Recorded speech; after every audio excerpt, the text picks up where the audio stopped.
Même temporaire, même 6 mois, cette fermeture du second four fait souffler un vent d'inquiétude.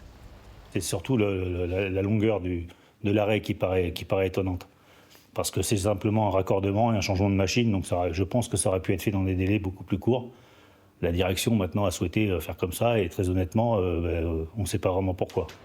Le groupe américain propriétaire de l'usine justifie cette fermeture dans un communiqué. Un arrêt technique pour réaliser des travaux et former le personnel dans le cadre d'une nouvelle organisation.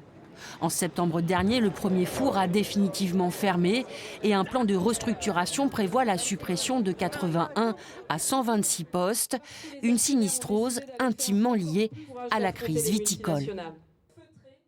Ça peut repartir, mais s'ils ne trouvent pas de nouveau marché, peut-être que l'arrêt sera prolongé jusqu'en 2027 ou autre. Donc l'inquiétude est là, oui, effectivement. Qu'est-ce qui fait que vos bouteilles ne partent pas? Les modes de consommation ont changé, on consomme beaucoup moins de vin, mais les prix des bouteilles ont également énormément augmenté, donc ils n'hésitent pas à aller se servir chez la concurrence. À l'étranger? À l'étranger et même les concurrents chez nous en France. La verrerie et Fronerie sont les deux principaux employeurs sur la commune de Vers.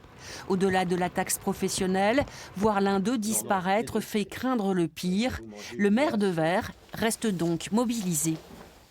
Je souhaite qu'on garde cette industrie. On sait qu'il y aura des licenciements. Ça nous a été confirmé, le moins possible on espère, avec les reconversions et les départs en retraite. Mais il y en aura et ceux-là on les aidera.